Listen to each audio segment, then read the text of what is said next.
কেমনে আমার ইমান যায়? রাজনীতিবিদ কেমনে আমার ইমান নেয় জানেন?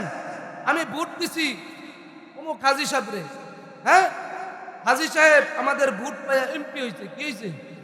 কথা কন। হাজী সাহেব আমাদের ভোট পাইয়া কি হয়েছে?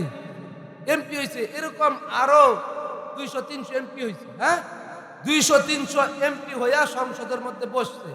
সংসদের মধ্যে বসার পর আল্লাহ তাআলা কোরআনের মধ্যে বলছেন, বাবার পৈতৃক সম্পত্তিতে ছেলে যা পাবে মেয়ে তার অর্ধেক পাবে। এটা কার বিধান? এখন আমি যে ভোট দিয়া হাজী সাহেবরে এমপি বানাইছি, এই এমপিরা মিল্লা কইতেছে আল্লাহর এই হুকুমটা বাংলাদেশে চলে না, বাবার সম্পত্তিতে ছেলে মেয়ে সমান অধিকার পাবে। বলেন, এই কথা বলার পর হুকুম দিবেন আল্লাহ, আল্লাহর হুকুমের বিরুদ্ধে যে হুকুম দিয়েছে, বিধান দিয়েছে, তার ঈমান আছে? এই বেঈমানকে সেখানে যে বসাইছে এই হুকুম বানানোর জন্য, তার ঈমান আছে?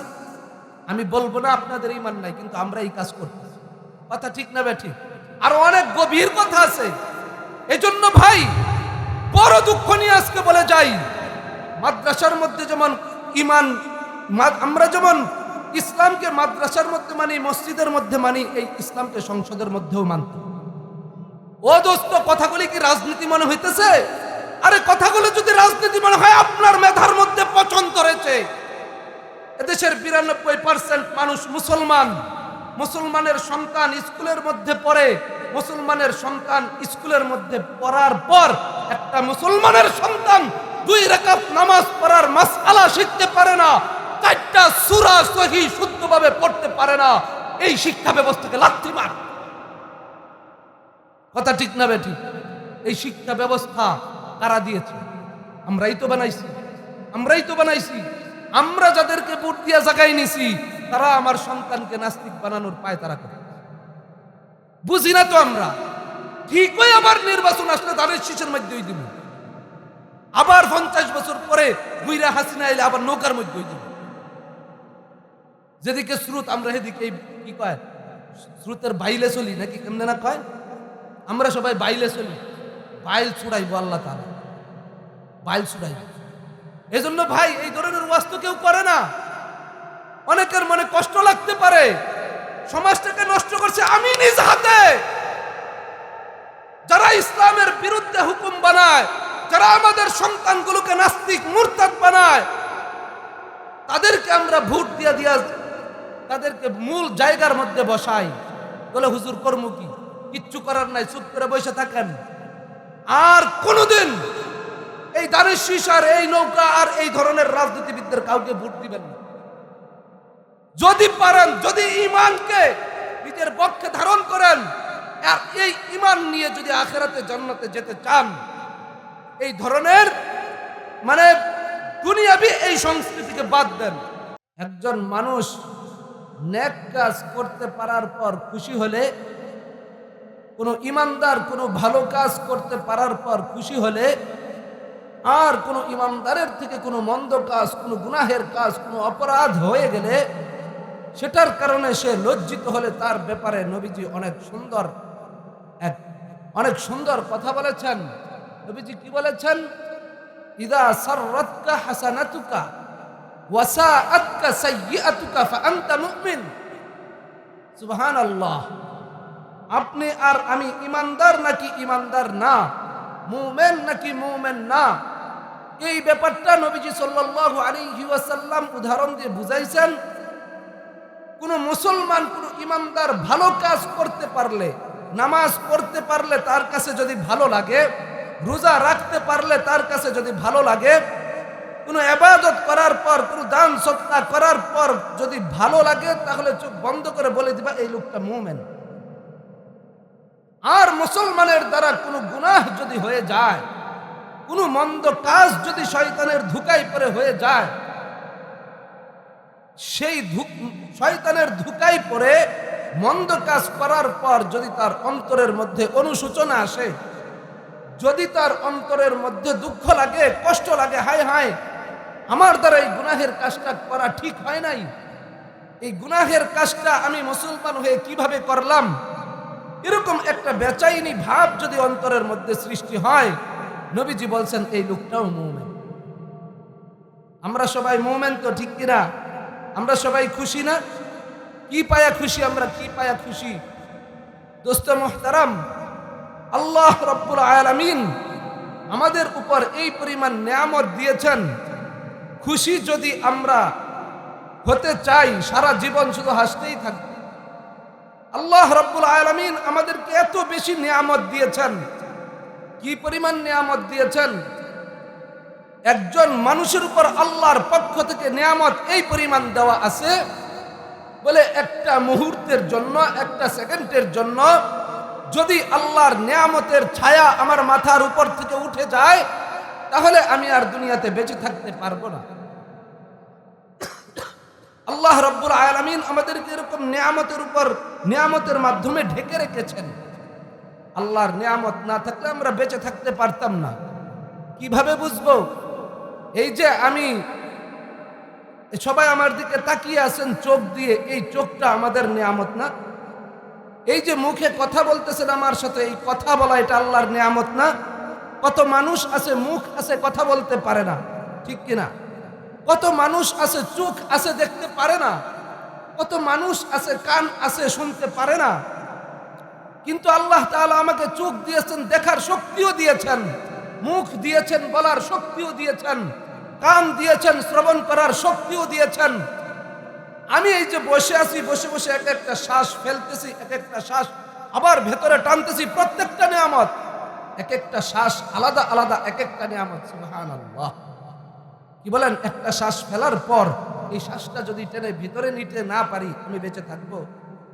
আর শ্বাস টেনে ভেতরে নিয়েছি, এই শ্বাস যদি আমি আবার ফেলতে না পারি, আমি বেঁচে থাকবো? বুঝা গেল আমার প্রত্যেকটা নিয়ামত।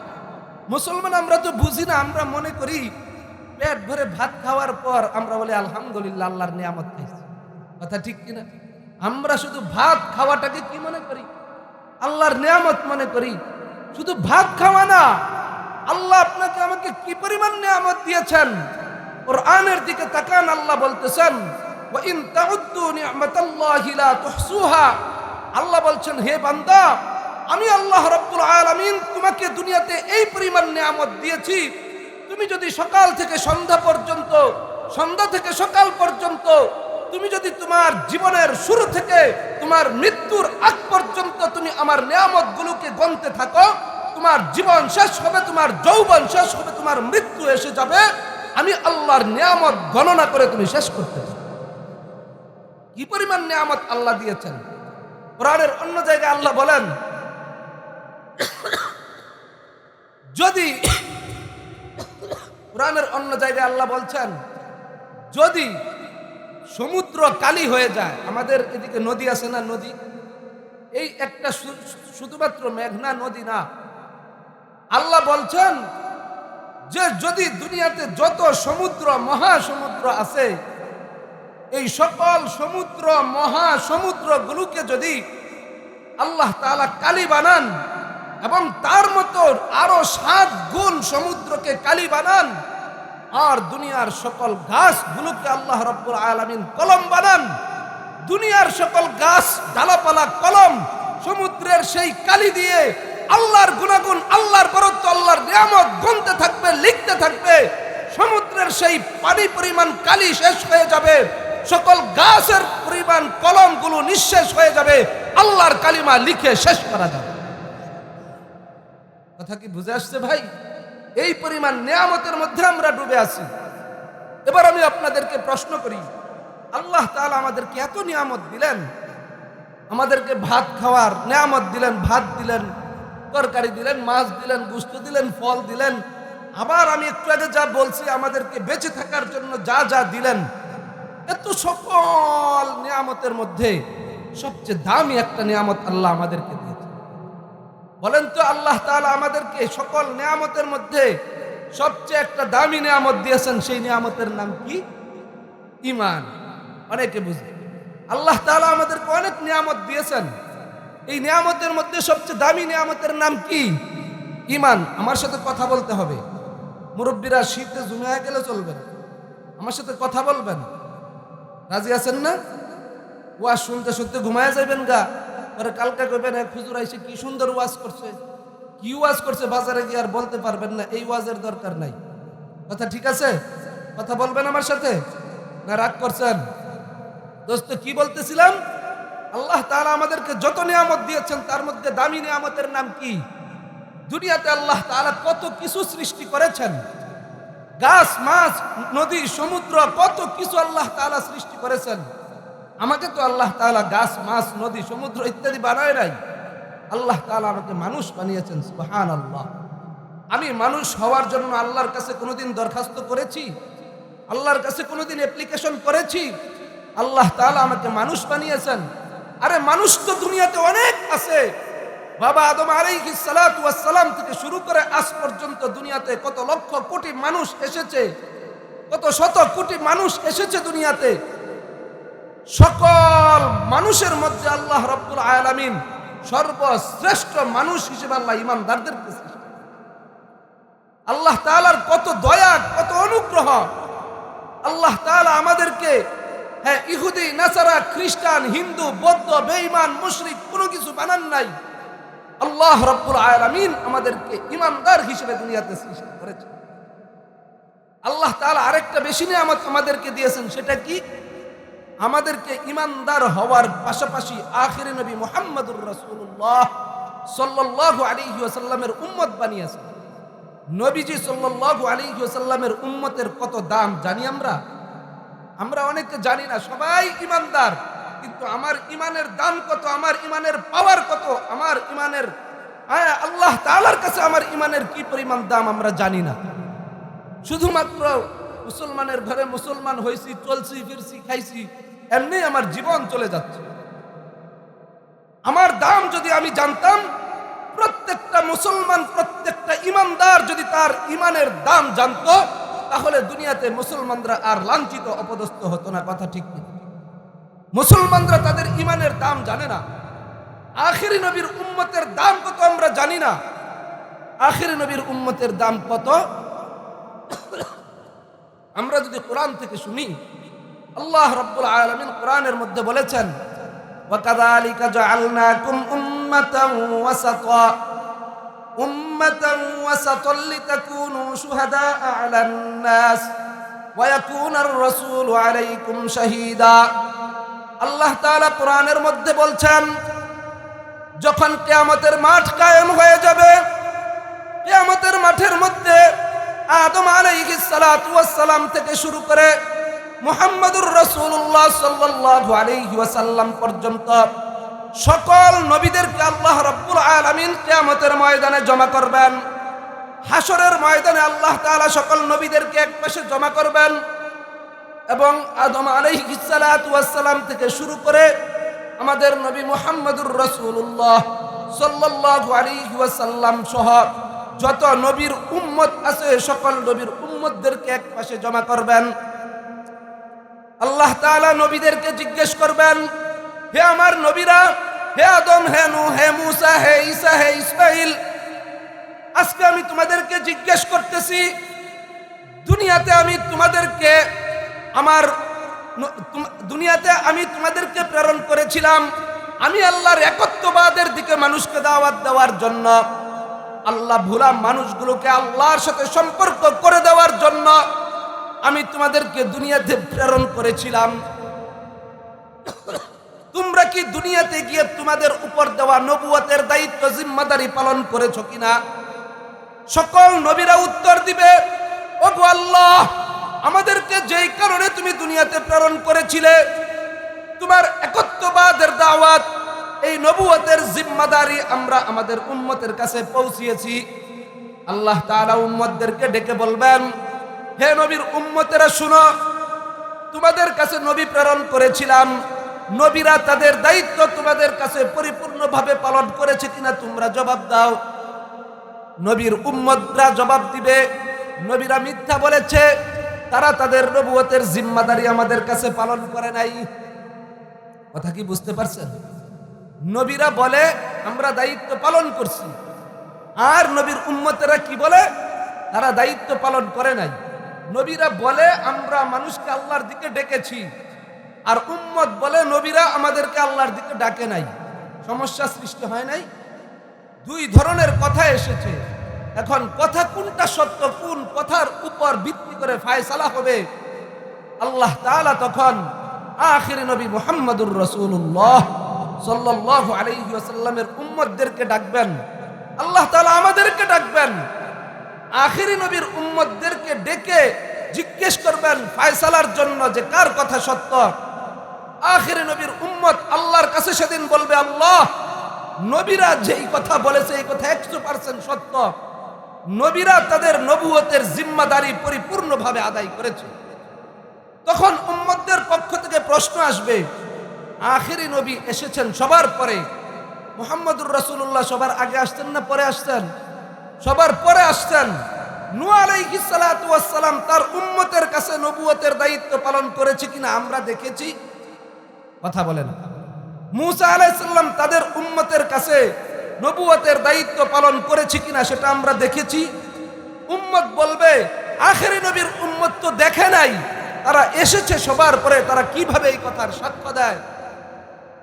তখন আমাদের নবী মুহাম্মদুর রাসূলুল্লাহ সাল্লাল্লাহু আলাইহি ওয়াসাল্লাম আমাদের পক্ষ হয়ে বলবেন, ওয়া কাযালিকা জাআলনাকুম উম্মাতান ওয়াসাতা। আল্লাহ বলছেন, আমি তোমাদেরকে মধ্যমপন্থী উম্মত বানিয়েছি, লিতাকুনু শুহাদা আলান নাস, যাতে করে নবী আর উম্মতের মধ্যে যেই সমস্যার সৃষ্টি হবে সেই সমস্যার সমাধানের জন্য তোমাদেরকে সেদিন সাক্ষী হিসেবে পেশ করা হবে।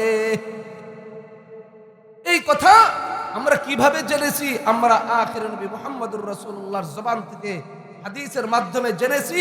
সরাসরি আল্লাহর পক্ষ থেকে জিবরাইলের মাধ্যমে নবীর কাছে যে কোরআন এসেছে সেই কোরআন পড়ে পড়ে আমরা এই কথা জেনেছি। কথা ঠিক কিনা?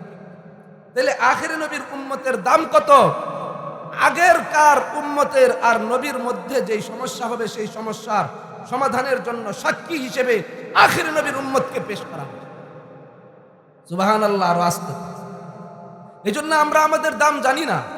আমার কাছে যে ঈমান আছে, ঈমানের দাম কত? কয় লক্ষ টাকা। আপনাকে কয় লক্ষ টাকা দিলে পরে আপনি আপনার ঈমান ছেড়ে মূর্তির কাছে সিজদা দিবেন? বলেন সবাই। 1 কোটি টাকা দিলে ঈমান ছেড়ে দিয়ে মূর্তির কাছে সিজদা দিব? তো দিব মনে হয় না। কত টাকা দিলে দিবেন? 100 কোটি টাকা দিলে? তাহলে বলেন আমাদের ঈমানের দাম কত? আর আমাদের ঈমানের দামের কোনো মানে লিমিট আছে নাকি? আনলিমিট। আর আল্লাহ তাআলা এমন এক জিনিস আমাদেরকে দিয়েছেন, এই ঈমান কি পরিমাণ দাম! আল্লাহু আকবার।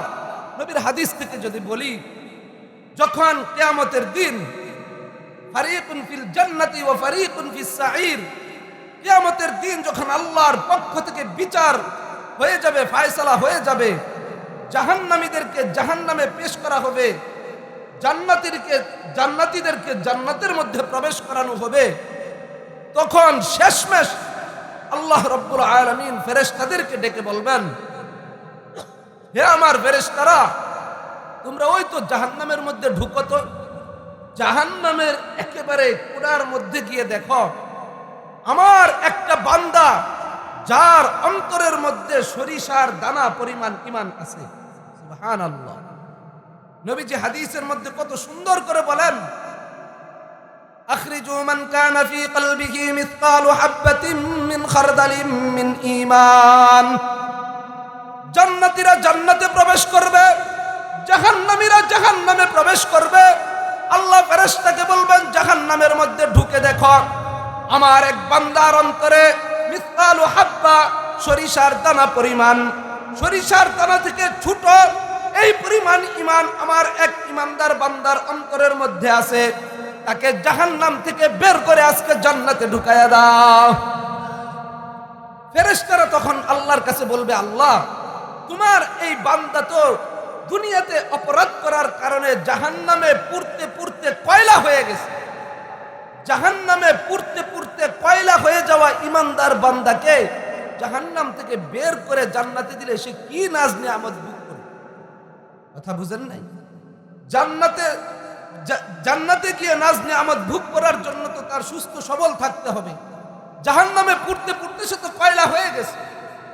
আল্লাহ রাব্বুল আলামিন ফেরেশতাদেরকে বলবেন, হে আমার ফেরেশতারা, তাকে আজকে জাহান্নাম থেকে বের করে জান্নাতের সামনে দিয়ে একটা নহর আছে, একটা খাল আছে। এই খালের নাম, এই নহরের নাম হলো নাহরুল হায়াত। আল্লাহ বলবেন জাহান্নামে পুড়তে পুড়তে কয়লা হয়ে যাওয়া আমার ইমানদার বান্দাকে এই নাহরুল হায়াতের মধ্যে একটা ডুব দেওয়াও। নাহরুল হায়াতের মধ্যে সেই মিসকাল হাব্বা সামান্য ইমানওয়ালাকে যখন একটা ডুব দেওয়ানো হবে, একটা চুবুনি দেওয়া হবে, আল্লাহর রাসূল হাদিসের মধ্যে বলেন ওই লোকটা তখন এই পরিমাণ সুন্দর হবে যেই পরিমাণ সুন্দর ছিল ইউসুফ আলাইহিস সালাতু ওয়াস সালাম।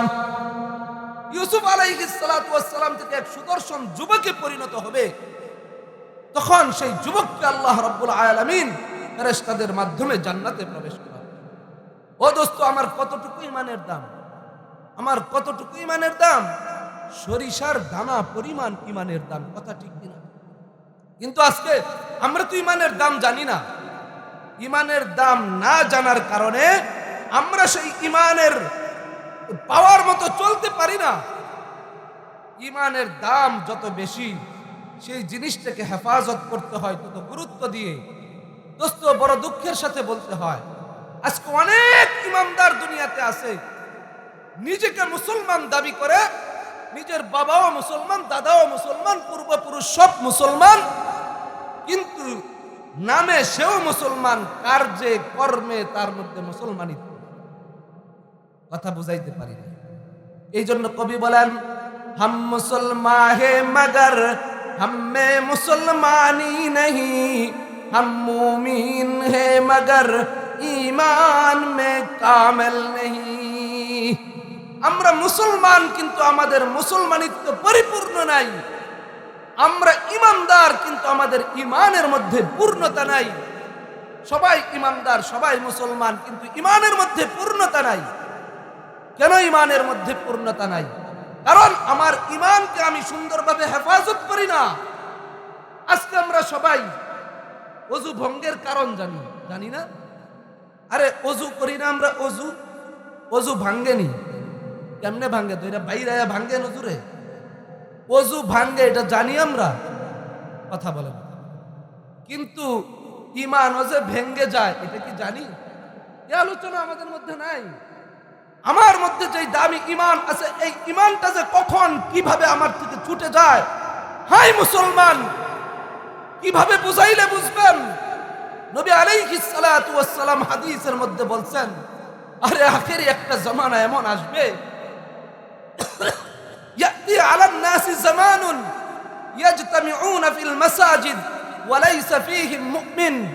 নবী বলতেছেন, হে আমার উম্মতেরা শুনো, আখেরি জামানায় এমন একটা সময় আসবে, মানুষ সুন্নতি পোশাক পরিধান করে, মুখে দাড়ি রেখে, লম্বা জুব্বা পরে, মাথায় টুপি লাগিয়ে সবাই মসজিদের মধ্যে জমা হবে। মসজিদের মধ্যে সবাই নামাজ পড়বে, নামাজ শেষে মসজিদের মধ্যে সবাই তালিম করবে, কিন্তু অবস্থাটা এমন হবে তাদের মধ্যে একজনও ইমানদার নাই। কথাটা বুঝলেন? ওয়াজটা নতুন শুনছেন? হ্যাঁ, যে জমানা এমন কঠিন আসবে, সবার মধ্যে বাহ্যিক ভাবে বড় ইমানদার দেখা যাবে, কিন্তু বাস্তবিক অর্থে তাদের কেউ ইমানদার। আরেকটা হাদিসে নবী বলেন, এমন এক সময় আসবে, ইউসবিহুর রাজুলু মুমিনা ওয়া ইউমসি কাফিরা ওয়া ইউমসি মুমিনা ওয়া ইউসবিহু কাফিরা।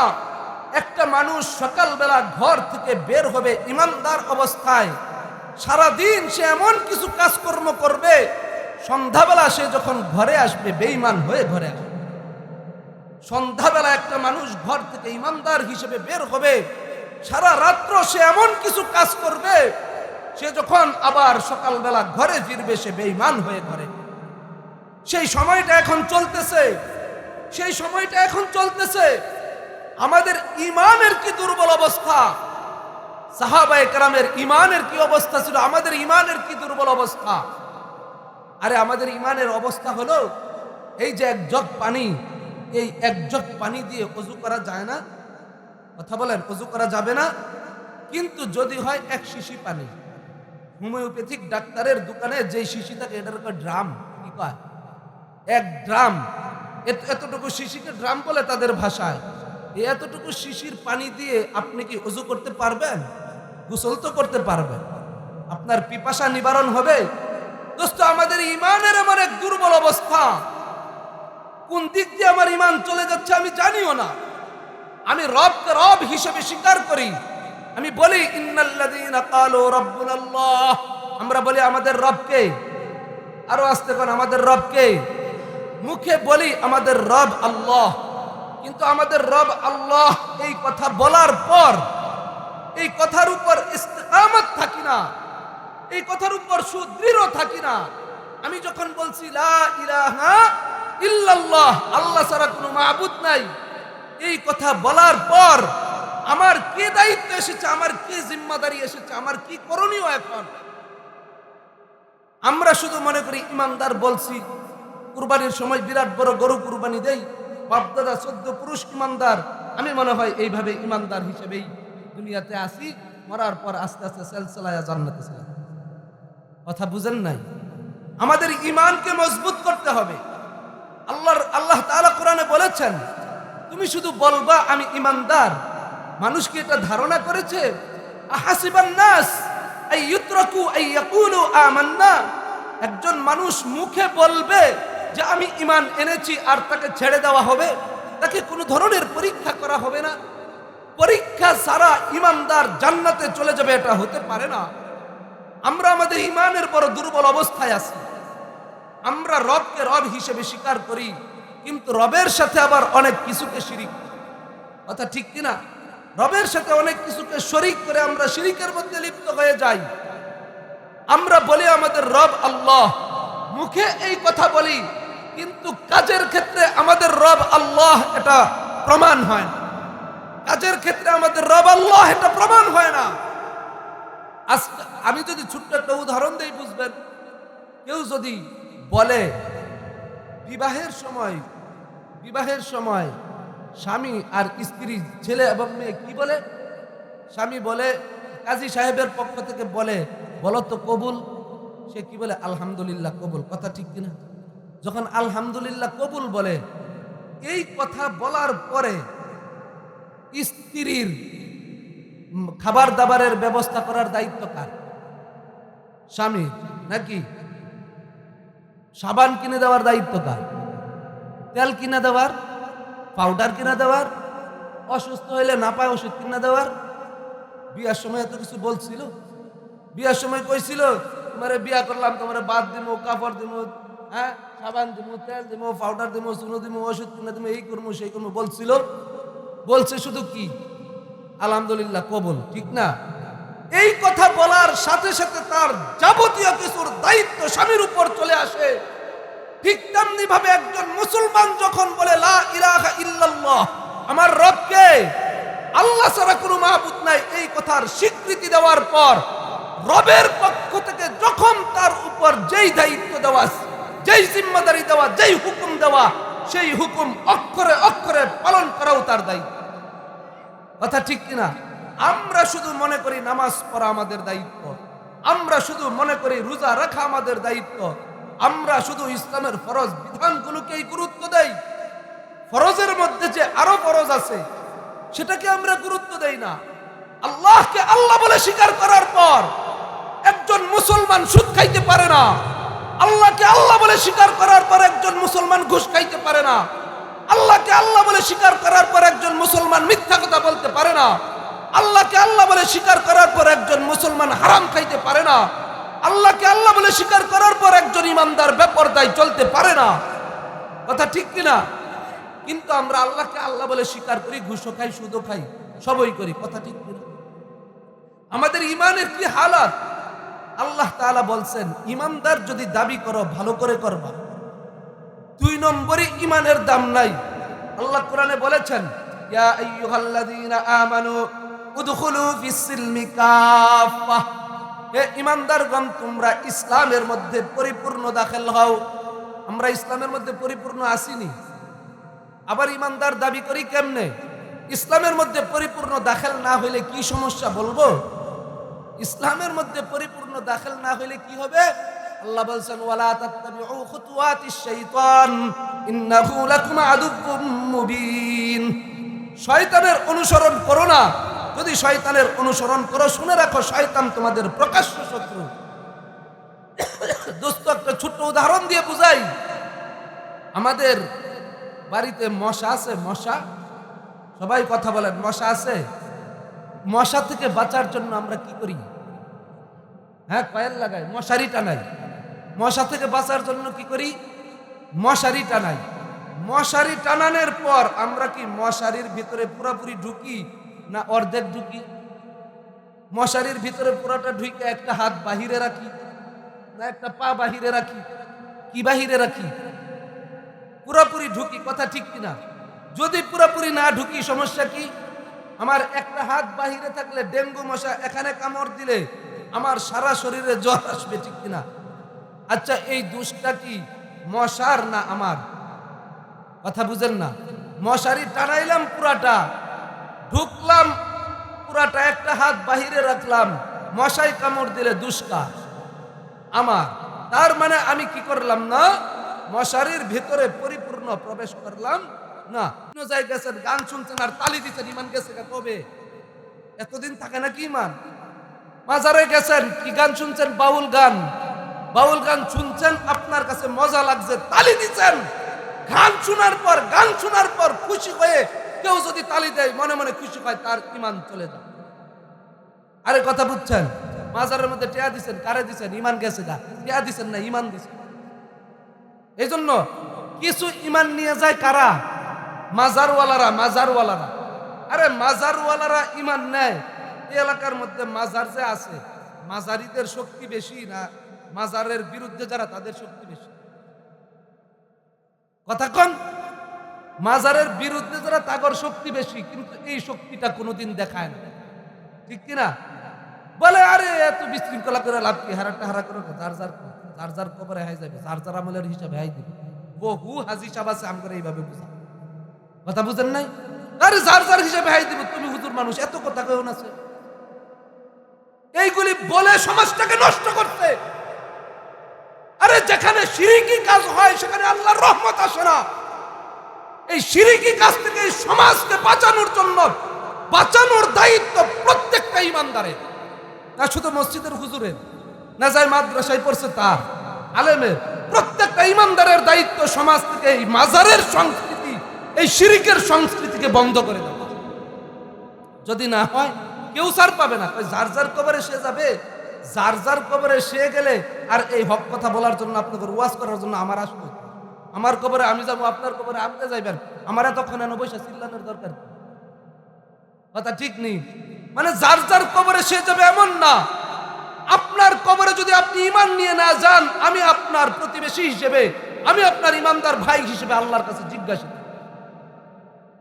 এই জন্য এই যুক্তি দিয়ে আর কোনোদিন বৈশা থাকেন না যে যার যার কবরে সে যাবে। যদি মাজার থাকে আর মাজারের মধ্যে শিরকি কাজ হয়, বাধা দেওয়ার জন্য অবশ্যই চেষ্টা করুন। 2 নাম্বার, আমাদের ইমান কিভাবে যায়? 2 নাম্বার, আমাদের ইমান যায় রাজনৈতিক ভাবে। কেমনে? রাজনৈতিক ভাবে আমাদের ইমানকে নিয়ে যায়। বিশেষ করে রাজনৈতিক ভাবে আমাদের যুব সমাজকে নষ্ট করে। রাজনীতিবিদরা আমাদের যুব সমাজকে খেয়ে ফেলছে, যুব সমাজের জীবনটাকে নষ্ট করছে। যুব সমাজের কাছে টাকা দিয়া, পয়সা দিয়া, অস্ত্র দিয়া, বিভিন্ন ধরনের কি কি যে দেয়, সবগুলোর নামও বলা যাবে না, এই সব কিছু দিয়ে যুব সমাজকে ধ্বংস করছে। যুব সমাজকে ধ্বংস করে আমাদের ইমানকে ধ্বংস করে। আমাদের ইমানকে ধ্বংস করতেছে রাজনীতিবিদরা।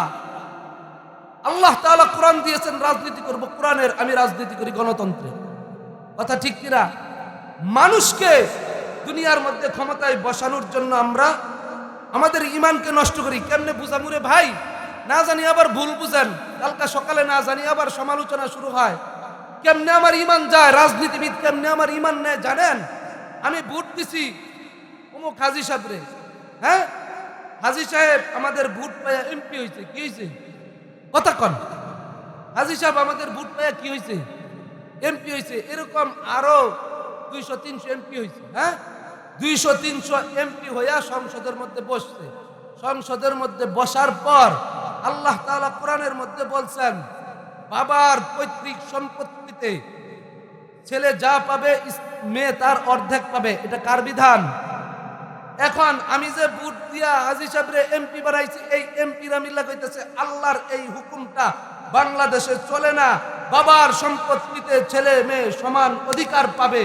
বলেন, এই কথা বলার পর হুকুম দিবেন আল্লাহ, আল্লাহর হুকুমের বিরুদ্ধে যে হুকুম দিয়েছে, বিধান দিয়েছে, তার ঈমান আছে?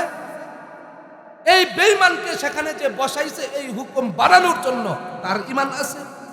আমি বলবো না আপনাদের ঈমান নাই, কিন্তু আমরা এই কাজ করতেছি। কথা ঠিক না বেঠিক? আরো অনেক গভীর কথা আছে। এজন্য ভাই বড় দুঃখ নিয়ে আজকে বলে যাই, মাদ্রাসার মধ্যে যেমন ঈমান, আমরা যেমন ইসলামকে মাদ্রাসার মধ্যে মানি, মসজিদের মধ্যে মানি, এই ইসলামকে সংসদের মধ্যেও মানতে। ও দোস্ত, কথাগুলি কি রাজনীতি মনে হইতেছে? আরে কথাগুলো যদি রাজনীতি মনে হয়, আপনার মেধার মধ্যে পছন্দ রয়েছে। এদেশের 92% মানুষ মুসলমান। মুসলমানের সন্তান স্কুলের মধ্যে পড়ে, মুসলমানের সন্তান স্কুলের মধ্যে পড়ার পর একটা মুসলমানের সন্তান 2 রাকাত নামাজ পড়ার মাসআলা শিখতে পারে না, 4টা সূরা সহিহ শুদ্ধভাবে পড়তে পারে না। এই শিক্ষা ব্যবস্থাকে লাথি মার। কথা ঠিক না বেঠিক? এই শিক্ষা ব্যবস্থা কারা দিয়েছে? আমরাই তো বানাইছি, আমরাই তো বানাইছি। আমরা যাদেরকে ভোট দিয়া জায়গায় নিছি, তারা আমার সন্তানকে নাস্তিক বানানোর পায় তারা করে। বুঝি না তো আমরা। ঠিকই আবার নির্বাচন আসলে ধানের শীষের মধ্যেই দিব, আবার 50 বছর পরে বুইরা হাসিনা এলে আবার নৌকার মধ্যেই দিব।